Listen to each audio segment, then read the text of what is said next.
Hey everyone. Many of you know that I'm doing a podcast with Toronto criminal lawyer Joseph Newberger. And I want to draw your attention to one of our more recent podcasts because it's phenomenal and it's very important for you to watch. So, what I'm going to do is I'm just going to give you a couple of little clips from it and encourage you to go and subscribe to the podcast, watch the podcast to get the full story. But essentially, what we're doing is breaking down a real case that we worked on together. And thankfully, the charges were withdrawn in the case, but it's really stunning. And so some of the things you need to understand are this. We have something important to talk about today. We Like do. really hardcore serious, hardcore real, and it's gonna eat up a couple of our podcasts now because it's really important. So let me explain. This is a case in which the guy who was accused was actually the victim of the crime. And he tried to give a police statement, and he was flummoxed. I don't know if anybody uses that word anymore. He was flummoxed because he thought the police were doing an investigation, but they weren't. Well, I Real think it's life really helpful examples. for people to actually see specific cases because then, and have a sense that the accused people are people too. Their lives are destroyed over this stuff. And to actually see how easy it is for somebody to end up going through a whole criminal trial, even when there's evidence of innocence, like just staring in the face of the investigation that gets overlooked. So we had a case that we worked on together, and you kept on like driving me nuts because you kept on saying, "Oh, Diana thinks he's guilty," right? And it was such an infuriating case. I kept, every time I looked at it, I was like outraged that this kid was even charged in the first place. Right. So this was a kid at university. Yeah, so so we're not scripting anything. We have facts based upon a real case, which was quite voluminous, where we have to work really hard to put together materials to finally convince a Crown attorney to withdraw. And the Crown attorney in the end did the right thing. But let's set the stage for this. This is real, and this is but one example of a false accusation, and it's really important to personalize this. He actually starts out saying, "I want to tell you what happened because, I'm afraid for my safety. And Right. she's, in fact, threatened me a number of times, and I've got a bunch of witnesses." And so the police, they said to him, "Well, I just want you to understand," because he was confused about the process. He goes, "So if I tell you what happened, if I give you this information, then I won't have to go to trial, will I?" And the police were very forthright and honest with him, saying, "No, you're going to have to go to trial." And he was like, "Well, what do you mean?" He was like, "Well, it doesn't really matter what you say to me. You're going to be charged and you're going to have to go to trial." Right. So let's think about that. Yeah, let's pause on that for a moment.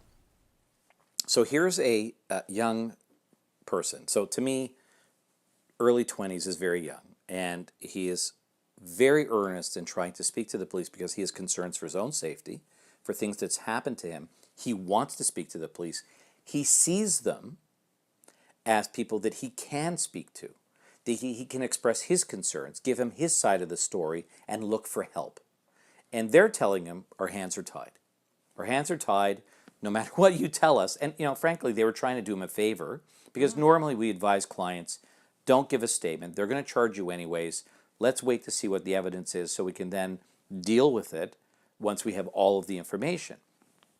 But this is a very honest young man who desperately wanted to get his information out to the officer, and they're saying, there's nothing we can do, no matter what you tell us. And his confusion was so apparent. They had to explain it to him like 4 different times because he couldn't understand.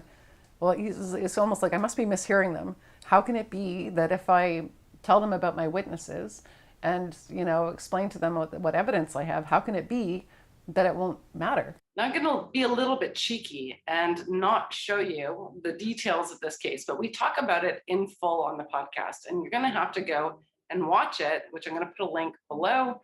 It's episode 7 of Not on Record podcast. And also, I want to let you know that if you want us to talk about a subject on this podcast, you can email us at notonrecordpodcast@gmail.com. So you can send us a subject that you want us to talk about. But this particular episode, episode 7, is phenomenal, and there is a follow-up that's going to be posted. So subscribe so you can be notified as soon as it gets uploaded. And we follow up with yet another stunning case in detail that you can watch to see how easy it is for a person to be falsely accused, especially in university settings. And it's very important that people understand that that there are many false accusations that happen. And when it happens to you, you're in a fast track where you need to retain a lawyer.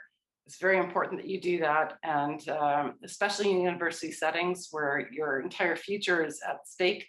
But I really encourage you to subscribe to the Not on Record podcast. And when you discover it, if you haven't already, go and watch the backlog of videos that are already uploaded. So we're on episode 7, about to be episode 8.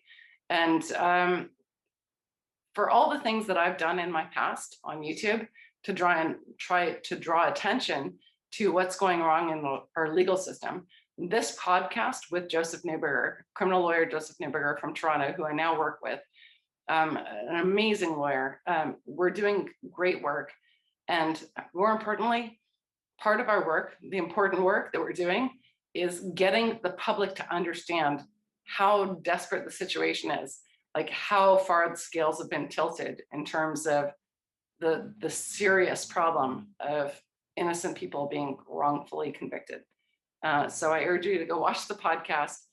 Fascinating story on episode 7, and another great story coming up in episode 8.